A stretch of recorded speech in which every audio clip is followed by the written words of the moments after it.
مع الله في لألآت النجوم وحبك الغيوم وضوء القمر نحمده ونصلي على رسوله الكريم اما بعد بسم اللہ الرحمن الرحیم۔ معزز خواتین و حضرات، السلام علیکم ورحمۃ اللہ وبرکاتہ۔ میں آپ کی خدمت میں حاضر ہوں پروگرام سنہری باتوں کے ساتھ، اور آج کی مجلس میں ہم آپ کے سامنے یہ عرض کریں گے کہ اسلامی تاریخ کا آغاز محرم سے کیوں ہوا، اور پھر اسلامی تاریخ کے سال کی ابتدا محرم سے کیوں ہوئی۔ سیدنا فاروق اعظم رضی اللہ تعالیٰ عنہ کا دور ہے، 17 ہجری ہے۔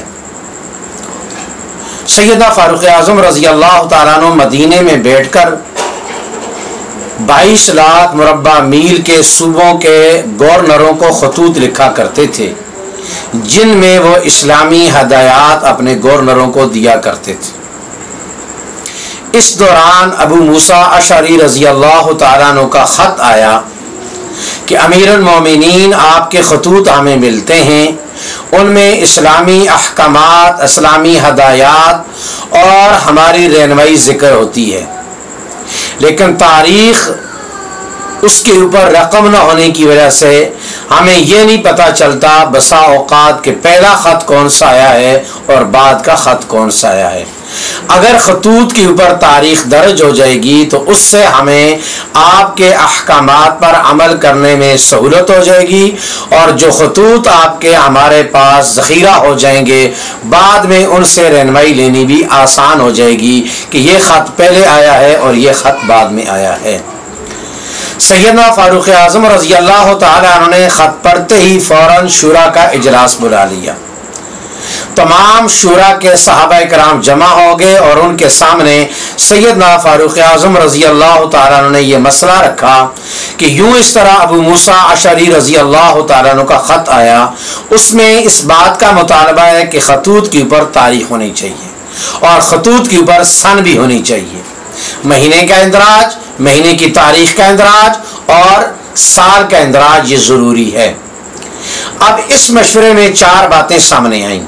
سب سے پہلی بات تو یہ سامنے آئی کہ ہم اپنی اسلامی تاریخ کا آغاز رسول پاک صلی اللہ علیہ وسلم کی ولادت بسعادت سے کریں۔ سیدنا فاروق اعظم رضی اللہ تعالیٰ عنہ نے 2 وجہ سے اس رائے کو رد کر دیا۔ ایک وجہ تو یہ ہے کہ سرکار دو عالم صلی اللہ علیہ وسلم کی تاریخ پیدائش متعین نہیں، اس میں اختلاف ہے۔ دوسری بات یہ ہے کہ اگر ہم رسول پاک کی ولادت سے سن ہجری سن کا اسلامی تاریخ کا آغاز کرتے ہیں، اس کی مشابہت نصارہ کے ساتھ ہو جاتی ہے، کیونکہ نصارہ کے ہاں جو ان کی تاریخ ہے سیدنا عیسیٰ علیہ السلام کی ولادت سے ہے۔ سیدنا فاروق اعظم رضی اللہ تعالیٰ نے ان 2 وجہوں کی بنیاد پر اس رائے کو رد کر دیا۔ دوسری رائے یہ سامنے آئی کہ جب رسول پاک صلی اللہ علیہ وسلم کو اللہ رب العزت کی ذات نے نبوت کا تاج نصیب فرمایا، اس سے ہم اپنی اسلامی تاریخ کا آغاز کریں۔ سیدنا اب عمر رضی اللہ تعالیٰ عنہ نے اس رائے کو بھی رد فرمایا کہ وہ دن متعین نہیں ہے کہ کون سے دن میں حضرت نبی کریم صلی اللہ علیہ وسلم کو نبوت ملی۔ تیسری رائے یہ سامنے آئی کہ نبی علیہ السلام ربیع الاول سے اس کا آغاز کیا جائے، تو حضرت عمر رضی اللہ تعالیٰ عنہ نے تیسری رائے سامنے آئی کہ ہجرت سے اس کا آغاز کیا جائے، اور چوتھی رائے یہ سامنے آئی کہ نبی علیہ السلام کی وفات سے اس کا آغاز کیا جائے۔ سیدنا فاروق اعظم رضی اللہ تعالیٰ نے وفات سے اسلامی تاریخ کے آغاز پر ناپسندیدگی اظہار فرمایا۔ وہ غم کا دن ہے، وہ رنج کا دن ہے، وہ مصیبت کا دن ہے، اس لیے اس سے بھی ہم اپنی اسلامی تاریخ کی ابتدا نہیں کریں گے۔ چوتھی رائے یہ آئی تھی کہ یعنی کہ ہجرت سے کریں، اس رائے کو پسند کیا گیا اس وجہ سے کہ اسلام کو غلبہ ہجرت کے بعد ہوا ہے، ہجرت سے پہلے نہیں۔ نمبر 2، نبی کریم صلی اللہ علیہ وسلم نے ہجرت کے فوراً بعد مسجد نبوی اور مسجد قباء کی بنیاد رکھی۔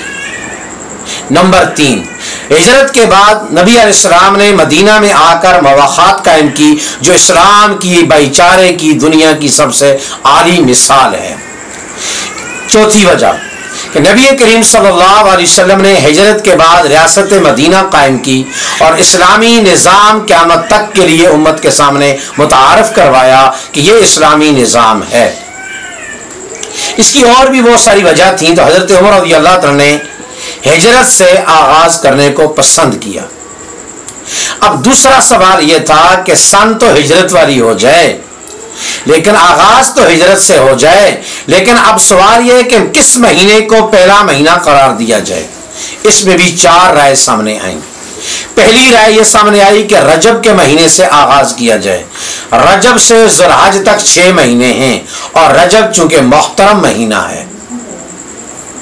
دوسری رائے یہ سامنے آئی کہ رمضان المبارک سے ہجرت کے اپنی اسلامی تاریخ کا آغاز کیا جائے چونکہ رمضان بہت مبارک ہے۔ تیسری رائے یہ سامنے آئی کہ ربیع الاول سے ہجرت کا آغاز کیا جائے کیونکہ نبی علیہ السلام مدینے میں ربیع الاول میں پہنچے۔ چوتھی رائے یہ آئی کہ محرم سے شروع کیا جائے۔ حضرت عمر رضی اللہ تعالیٰ نے محرم کی رائے کو پسند فرمایا، اس کی بھی وجوہات۔ پہلی بڑی وجہ کہ اسلامی تاریخ میں بڑے بڑے واقعات محرم میں پیش آئے، اور دوسری بڑی وجہ یہ ہے کہ جس وقت انصار مدینہ حج کے لیے گئے انہوں نے رسول خدا کو مدینے آنے کی دعوت دی تو وہ مہینہ ذی الحج کا تھا، تو اس کے بعد محرم میں اللہ رب العزت کی ذات نے رسول پاک کو ہجرت کی اجازت دے دی، تو محرم کے مہینے میں صحابہ کرام نے ہجرت شروع کر دی۔ نبی کریم صلی اللہ علیہ وسلم نے بھی محرم ہی کے مہینے میں ہجرت کی تیاری شروع کر دی، اگرچہ آپ نے ہجرت بعد میں کی لیکن اس کی تیاری کا آغاز محرم سے کر دیا، اور صحابہ کرام نے عملاً اپنی ہجرت محرم سے شروع کر دی۔ اس لیے اسلامی تاریخ کا سال کی ابتدا ہجرت سے ہوئی اور محرم کی ابتدا اس لیے ہوئی کہ چونکہ ہجرت کا آغاز اللہ کی طرف سے محرم کے مہینے میں اجازت کی صورت میں ہو چکا تھا، اس لیے محرم کو اسلامی تاریخ کا پہلا مہینہ قرار دیا گیا۔ یہ وجہ ہے کہ ہم مسلمان اپنی تاریخ کو سن ہجری سے شروع کرتے ہیں، اور یہ وجہ ہے کہ ہم مسلمان اپنی سن ہجری کا پہلا مہینہ سال کا محرم قرار دیتے ہیں۔ اللہ رب العزت کی ذات ہمیں ان باتوں کو سمجھ کر دوسروں تک بھی پہنچانے کی توفیق نصیب فرمائے۔ وآخر دعوانا ان الحمد للہ رب العالمین۔